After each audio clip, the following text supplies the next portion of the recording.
亲爱的弟兄姐妹，大家平安。在主日与大家分享一个有关于我们信仰与生活非常重要的一个主题：务实与求生的人生。我们生活在一个真真假假、虚虚实实的一个时代，既虚幻又真实，有时候很难厘清。因为我们生活在一种好像虚拟的一个时代，有网络的世界，有许多的高科技，而且人际关系当中也经常有时候带给我们一种虚假或者不真的一个态度。但是务实求真却是圣经的教导，也是每个基督徒所必须要学习非常有深远又重要的一个生命的功课。所以在这个主日，我跟各位弟兄姐妹从我们上帝的属性，跟我们做一个信实上帝的孩子，我们应该有的生命的态度，也盼望我们能够成为一个生命的父母，能够教导我们的孩子，在他们的生命的起头，就是在年少之时就开始养成他们一种务实、脚踏实地的一个态度。务实、脚踏实地，对于我们孩子的将来有深远的影响，既有属灵保护的建造，也能够免于他们将来在虚幻的人生当中，只有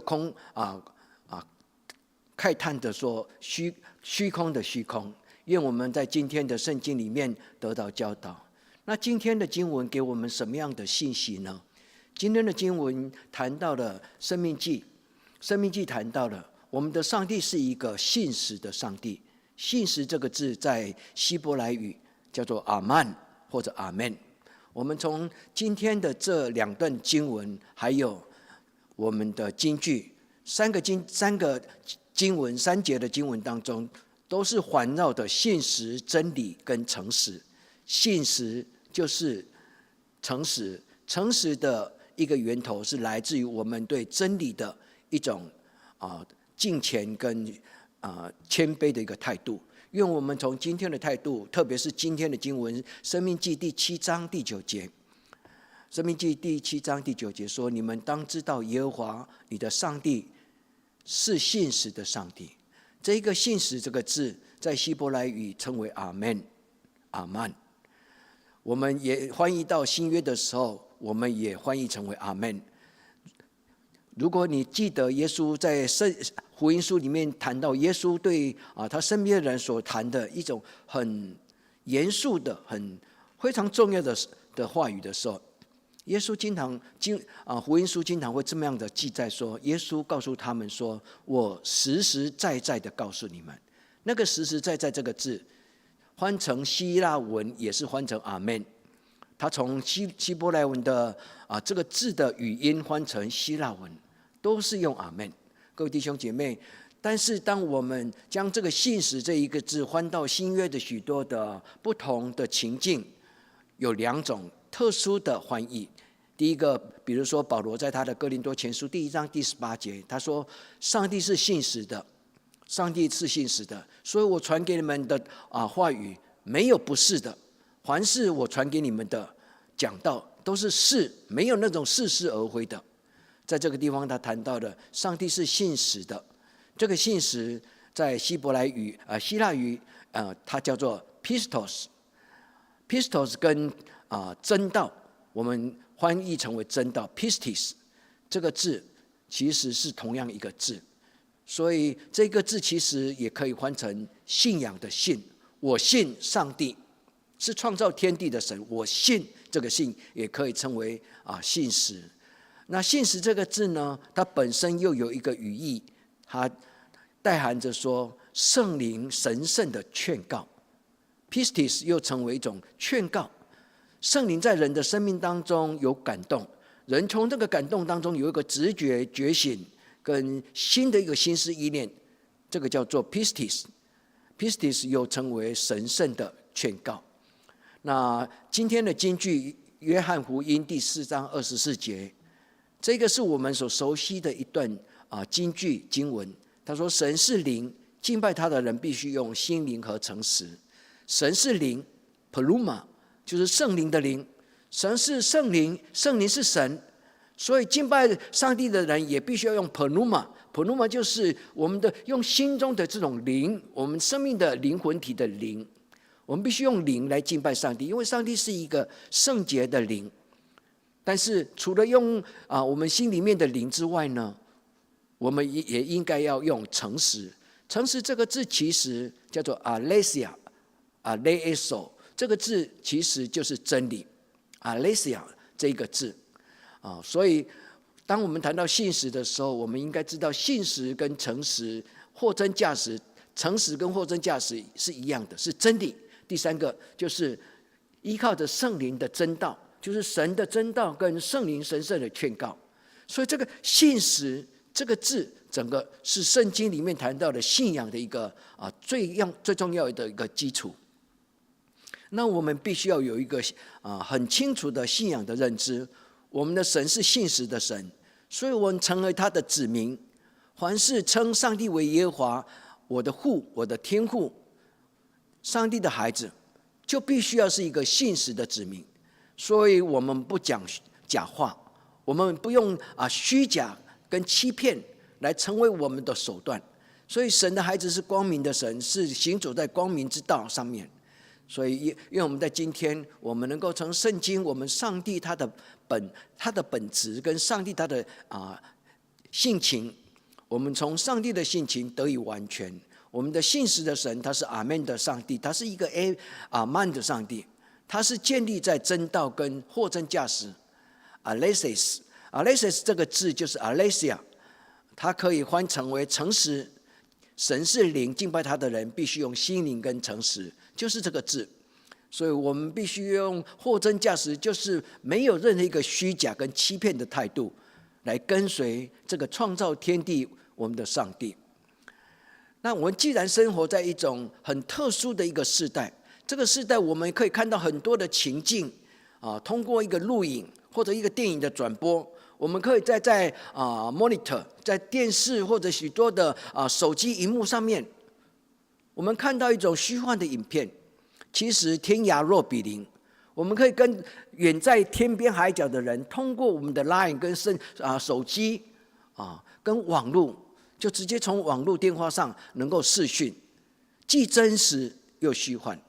但是各位弟兄姐妹，真实可以带来很美丽的祝福，虚假的态度会带来一种很大的一个扭曲跟虚幻的人生。所以追求虚幻的人，他们是生活在幻影当中；追求虚幻的人，他们是生活在虚空的虚空。如同所罗门王记载在他的传道书里面，他说：“这世上一切的事都是虚空的虚空。”追求真理的人，跟随信实的上帝，我们的生命绝对不会是虚空。但是如果我们没有用一种敬畏神跟追求真理的态度，很可能我们在世上的生活就会给我们感觉到好像是一种虚空的虚空。愿我们在神的面前能够明白一件很重要的祝福，唯有敬畏耶和华心存诚实的人，才能够真正的读得懂圣经。唯有真正敬畏耶和华心存诚实的人，才能够因着自己的谦卑，从神真理的话语得到生命的转化跟生命的完全。各位弟兄姐妹，愿神悦纳我们今天的相聚，我们恭读神的话语，也赐下他的圣灵运行在每一个弟兄姐妹的心灵当中，使我们有一种觉醒，有一种感动，有一种觉知。我们愿意在神的面前成为一个求真的他的孩子。求真是从态度开始，因为我们心中有这种的态度，慢慢的在我们的生活当中就会被别人看见，这个人他真的有一种很特殊的诚实的品格。起先是态度，后来变成品格，慢慢的长期累积下来，长年累月下来，这个品格就会成为我们生命的记号，如同馨香之气。别人就会说，他们信耶稣基督的人，他们绝对没有虚假。阿们，感谢赞美神。但事实上，有些基督徒他并不注重这种诚实的见证，耶稣基督在他面对审判的时候，他说：“我来到这个世界是为真理做见证，为真理做见证。”亲爱的弟兄姐妹，我们在这个世俗的世代、虚幻的人际关系当中，我们在追求一种可长可久，也是一个真的因个真理长年累月永不变质的一个灵命跟生活。愿我们在今天，我们一起通过属灵的功课，彼此鼓励，彼此祝福，互相带到。愿弟兄姐妹都能够实际又实在，我们的生活因真理而活得很踏实，而且在我们的生活情境当中，也用一种很务实，务实就是追求实际。我们不打肿脸充胖子，我们也不用虚假的欺骗来满足我们的虚荣心，而是是就说是，不是就说不是。这是耶稣基督教导我们脚踏实地、求真求是的属灵的态度。愿我们在神的面前，今天共同来决志学习两个属灵的态度。第一个，我们的上帝是信实的上帝，所以凡是敬拜耶和华的所有的他的子民跟孩子，必然因着这个真理而被教导。我们就降服在真理的教导当中，是就说是，不是就说不是，就真正的行在生命之光，就是行在上帝的真道面前。所以愿我们在今天做礼拜的时候，我们能够为彼此祝福跟祷告，也愿所有的弟兄姐妹在我们的生命当中没有似是而非的价值观，没有似是而非的生活态度，唯有真理成为我们生命的态度跟记号。愿圣灵帮助我们，从今天的经文，我们深入的来反省跟学习。今天刚刚我们读了三段的金句，这三段的金句环绕的信实。那圣经又给我们什么样的一个教导？首先，我要邀请各位弟兄姐妹，通过耶稣基督的圣名，我们渴求天上的圣灵，就是在起初神创造天地的时候，与他同行，运行在水面上。他说，上帝的灵就运行在水面上。各位弟兄姐妹，今天的读经，今天的礼拜，如果给你一个感动，好不好？我们在神的面前，按着我们的自己的我们的心口，我们就呼求说：亲爱的圣灵，我奉耶稣基督的名恳求你内住在我的生命当中。亲爱的圣灵，我奉耶稣基督的圣名，我邀请你，我恳请你，我求你怜悯我，进到我的生命当中，在我的心思意念，在我的情绪，在我的欲望，在我的心思意念，在我的情绪，在我的欲望。各位弟兄姐妹，我们的神是听祷告的神，他喜欢爱他的人，他也为爱他的人所预备的是超过我们所求所想的。神是灵，所以敬拜神的人必须用心灵跟诚实来敬拜他。刚刚我有解释过，这一个诚实这一个字，在希腊文它是它基本的意思叫做货真价实、诚实，但是也可以翻译成为真理。所以基督教是一个追求真理的宗教，它是追求一个永恒的存在。各位弟兄姐妹，我们的神虽然看不见，但是它不代表它不存在，因为我们有时候摸不着、看不见，我们经常就会被忽略。各位弟兄姐妹，神好像看起来很虚幻，但神却是又真又活的存在。所以盼望我们在这真实又虚幻的信仰的里面，我们可以呼求这个看不见的耶和华我们的上帝，我们恳求他说：亲爱的天父上帝，求让我见你荣耀的颜面，能够看见神荣耀的面貌。各位弟兄姐妹，因为我们上帝是灵，上帝也是真理，真理在圣经里面，它可以跟圣灵画上等号。圣灵本身就是智慧的赏识者，所以这个智慧的真理的赏识者，它本身就是真理。所以真理就是神所给予的，所以敬畏耶和华就是智慧的开端，就是这个意思。各位弟兄姐妹，让我们在做敬拜的时候，我们首先在神的面前求耶稣基督的宝血洁净我们，让我们带着清洁的心来领受神干净的恩典。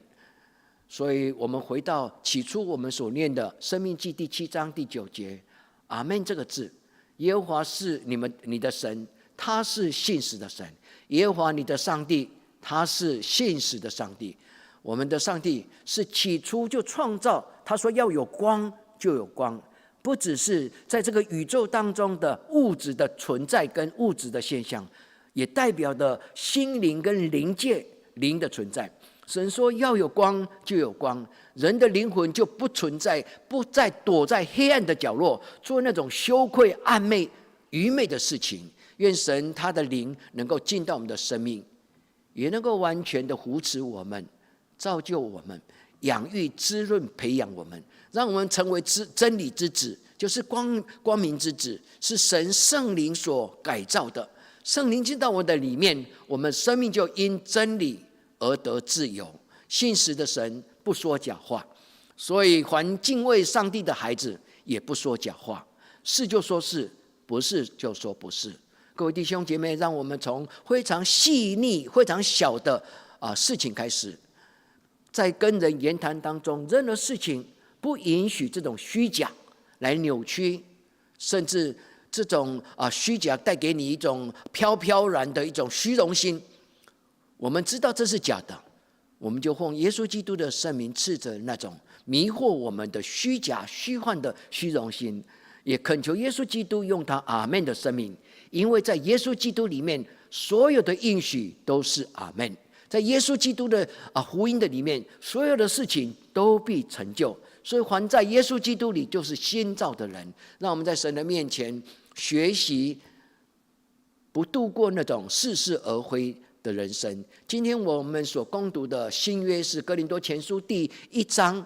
第18节到20节。各位弟兄姐妹，如果你愿意，在你单独的时间，你可以读长一点，往前读一段，往后读一段，一个完整的经文，读到今天所谈的信实的上帝，他跟我们生命的关系，以及他在初代教会所有的保罗使徒，所以他这些初代教会耶稣基督所呼召被神所使用的这些门徒，他们都很恭敬的，他们说在传讲福音的时候，我们绝对不谈那种似是而非的道理。所以不只是基督徒应该成为诚实的基督徒，教会里面特别是在宣讲神的话语，也不添加那种形容一种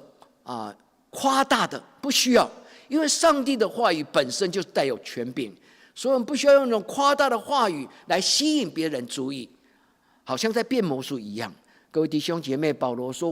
我们传耶稣基督给你的时候，我们所传的道没有似是而非的。谁有这么大的肯定跟信心？唯有真正的在真理的里面遵守神的话语，不多说一句话。因为耶稣说，凡你所多说的，那就是出于恶者。愿神的灵约束我们的舌头，我们传耶稣基督的时候，只有一种阿们的态度。保罗说，我跟希拉跟提摩太在你们哥林多教会跟你们相处的时候，传给你们耶稣基督上帝的独生子，他的福音。我们所讲的没有似是而非的道理，凡是有关于他的这种信息，我们所跟你们见证跟介绍给你的耶稣基督，唯有是一个正确的。保罗说 Only yes， 只有是。各位弟兄姐妹，做一个基督徒必须要脚踏立足点是建立在神的话语跟诚实上面。我们从今天开始，我们学习慢慢的长大，慢慢的在真理上面长大。所以神用他的恩典来孕育我们，神用福音来养育我们。保罗说，神的应许不论多少，不论大小，不论多少，神的应许在耶稣基督里面都是阿们的。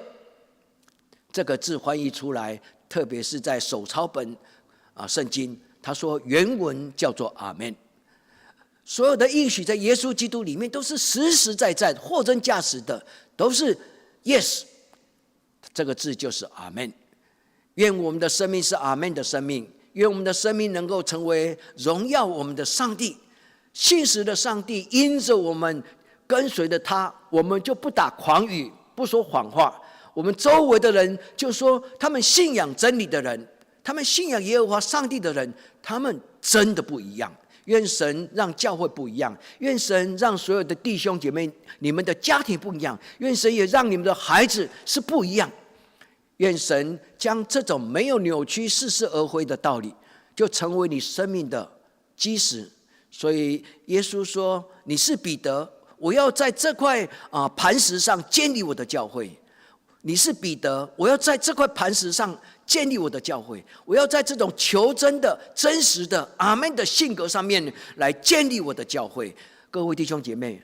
神也这样子跟我们宣告跟呼召，让我们在神的面前学习耶稣基督他的教导。马太福音第5章，耶稣基督的山上宝训，耶稣说：“你们的话是就说是，不是就说不是。如果再多说，就是出于那恶者。”今天有许多人为了让别人觉得他很了不起，很有恩赐，很有能力，经常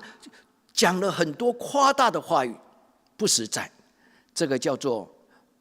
我们叫做炫耀或者夸大。愿主耶稣让我们的生命里面没有，我们在别人面前得到尊重，不是因为我们夸大的虚荣心，而是因为我们诚实的求真的态度。耶稣基督他就是阿们，以马内利的神。我们在神的面前必须要有一种很严谨的信仰的决心，我们愿意为耶稣基督而活，因为耶稣基督已经将所有的虚假跟罪钉在十字架上，所以凡敬畏他的人就必为那个为他复活的耶稣基督而活，活出真道，脚踏实地，实事求是。各位弟兄姐妹，脚踏实地，求真求是，让我们的心灵里面，让我们的思想里面没有似是而非的想法，让我们的情绪，我们心思意念没有那种似是而非的价值观念。特别是因着你求真的态度，神祝福你的孩子。这种求真的态度不是用讲出来、教出来命令出来，而是你的孩子看到你怎么样生活，他就怎么样的来表现出他的价值观。价值观不是学来的，价值观是感动来的。所以各位弟兄姐妹，如果你愿意你的孩子是在神手上的荣耀的器皿，那你本身要小心你的言行举止，脚踏实地，实事求是，教导自己的孩子，跟孩子一起成长，跟孩子一起亲近上帝，跟孩子一起敬拜上帝。当你在神的面前唯有敬虔的时候，你的孩子就知道在上帝面前唯有敬虔。当你用敬虔的态度来敬拜上帝的时候，你的孩子就知道这个上帝是不可以打折的，他是一个值得敬畏的，也必须敬畏的神。让我们在神的面前明白，这个信实的神会给一个世俗的肉体之躯的世人，我们有什么样的祝福呢？第一个，他会赐给我们真理，成为磐石。建立在磐石上的教会，就是建立在真理的上面的教会，也就是建立在神话语的教会。各位弟兄姐妹，所有耶稣基督的教会必须按正义真解真理，必须按正确的意识来宣讲、来讲解神的话语给自己的孩子。求真的态度是每一个父母、每一个长老、每一个牧师都必须要很谨慎的。求真变成一种记号，让你的孩子看到，我的爸爸哪怕有经济上的损失或者利益上的受损，他绝对不会贪污，也绝对不会说谎话。各位弟兄姐妹，我们奉主耶稣基督的名决志，我们要讲真话，做真事，行走在真道上。讲真话，做真事，行走在真道上。愿神祝福你，愿神祝福每一个聆听的弟兄姐妹，凡有感动又照着去行的，神赐给你们阿们的人生。接下来我要用圣经来鼓励，也邀请、唤醒各位弟兄姐妹知道，当你追求真理，对你的生命是绝对有祝福跟帮助，而且是越长久到千代万代，你的孩子会因着真理而受祝福。真理会带给世界什么呢？真理求真的态度，其实如果你仔细做研究的人，不论是做科学研究或做任何实验室的研究，做研究的人最重要的态度就是求真。因为在求真的当中，他们慢慢的追求到100%的正确，他们可以培养出来非常的精致的作品。今天的世界已经不是用公尺、公分、英寸、英尺这种大的尺码来做衡量。你们看到现在的科学，它讲的是奈米、超奈米这是一个比奈米更小的世界，是我们的肉体都看不见，但是你怎么相信有奈米这种东西呢？各位弟兄姐妹，这就是科学跟求真的它奇妙的地方。就好像这样子，一个心里面没有敬畏神的心的基督徒，永远读不懂圣经；心里面没有个正确的价值观的基督徒，他就永远尝不到真理的甘甜。所以古人跟我们说，你要喝干净的水，就要拿干净的杯子，要拿干净的杯子来盛这个水，让这个水不受污染。各位弟兄姐妹，唯有敬畏耶和华的人，唯有心存诚实的人，他才能够真正的尝到诚实跟真理他所带来生命的荣耀跟甘甜。我们首先从圣经，从历史，然后接着我们从圣经。我要跟各位来谈到一种宗教改革，隐藏在整个500多年来历史宗教改革所带人。我的长辈，我的亲舅舅他是一个读科学、读数学的，但是后来有一天，他跟我谈到一个他的观察。他说：“孩子，你有没有发现，基督教宣教所走过的国家，跟天主教所走过的国家，好像过了500年，从宗教改革以后500-600年，真的不一样。”各位弟兄姐妹，或许这样子的评价，或许是不公平、不公正，但是你可以看，许多的国家是天主教，比如说拉丁美洲、南美洲、墨西哥等等，经过了500年，同样从第16世纪开始，天主教所走过的，其实在它的文明的发展、经济的发展，好像有一点真的不一样。在欧洲、北欧、美国，基督教比较是教会的主流这个社会。什么原因呢？我也不敢很确定的跟各位弟兄姐妹谈，但是因为我是一个渴慕宣教越了解宣教故事的人，所以我阅读了许多在这500年来的宣教历史。特别吸引我的就是在德国有一个2-3世纪甚至更长的时间的宗教改革所遗留下来的一种信仰的潮流。或许你可以称它为，不是或许，而是真的是在德国有这种敬虔主义的教会。不只是敬虔主义，还有许多的共同的这种的氛围跟态度。求真的精神真的让德国成为一种讲求实在、踏实务实。所以你可以看到出来，德国的工业它所生产的东西不花俏，但是百年好用，很耐用，实在。不只是这样子，德国的科学在19世纪、20世纪几乎是领头羊。各位弟兄姐妹，我相信你会同意我这种的说法。为什么？是不是因为他们说真理不是做我的不是我生命的道理而已？他说真理是让人活出来的。我听到敬虔主义的教会里面，他谈到这种面对真理的时候，他说真理不是给人讲的讲道，而是真的活出来的生命。我就了解，当一个求真的态度，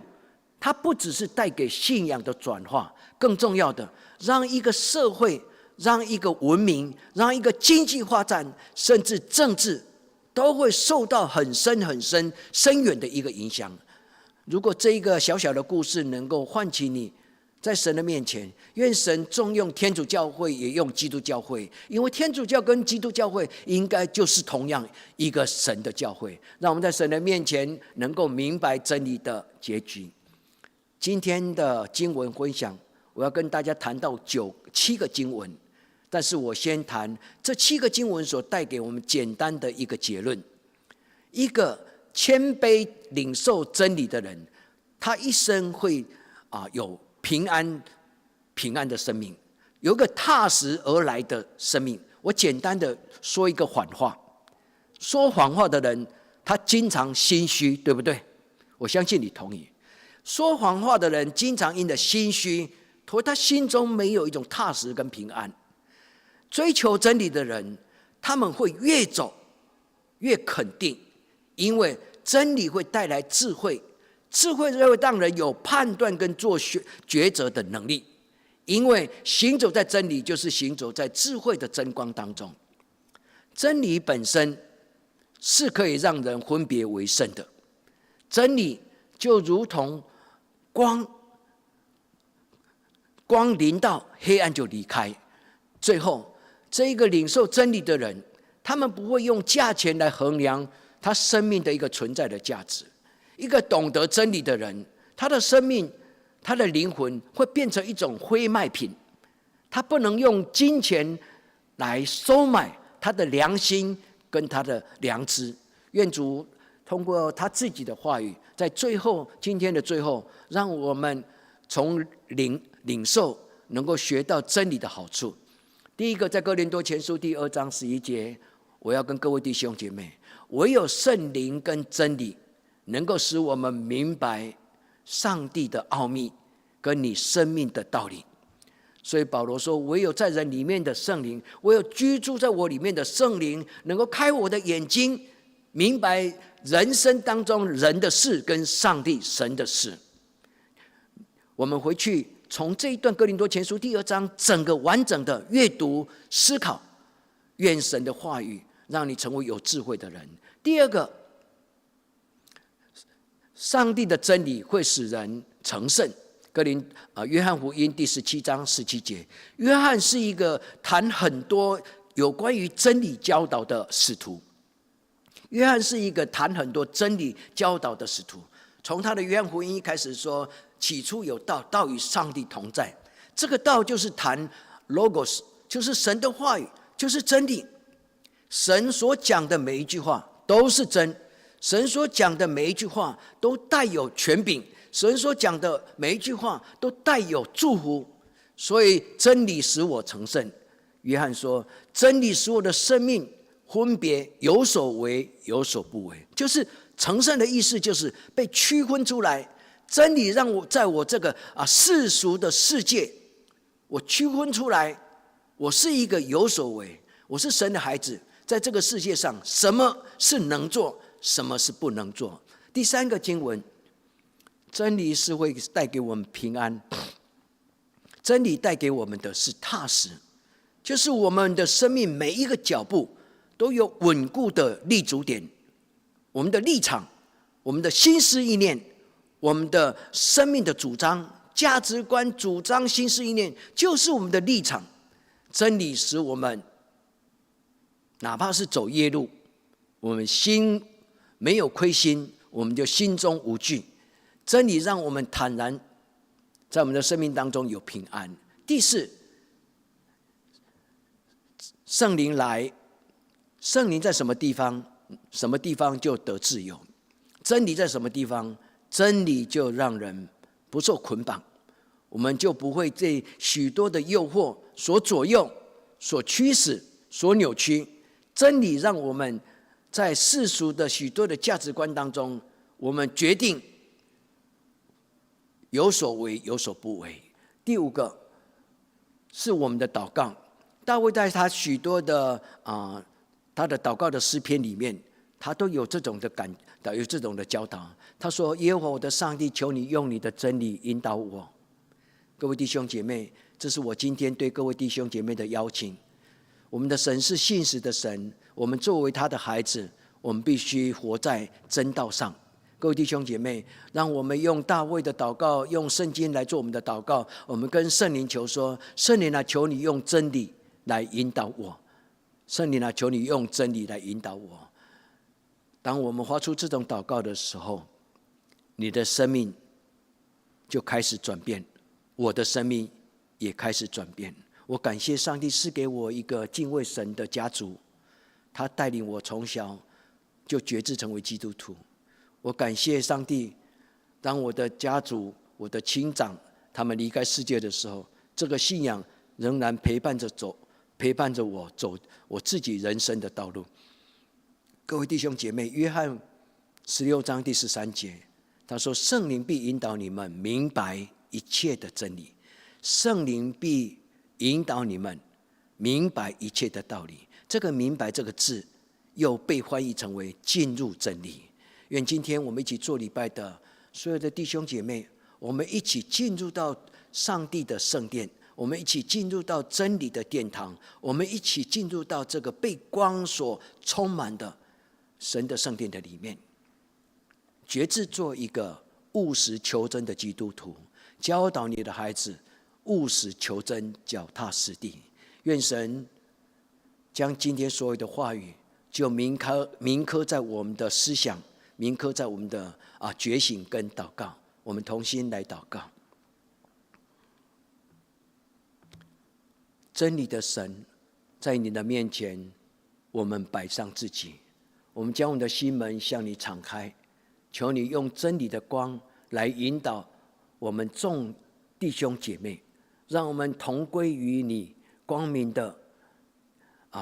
家庭，让我们成为你光明之子。在今天我们攻读你的话语，让这些话语变成转化成为我们的心思意念，也转化成为我们的态度，也转化成为我们的品格，最后让这些品格成为记号，能够让世人看见你所呼召跟你用十字架宝血所改变的所有的每一个你的孩子，他将成为这一个弯曲悖谬世代将生命真道表明出来的基督徒。赞美你，荣耀归给耶和华我们的上帝。祷告奉耶稣基督的圣名求，阿们。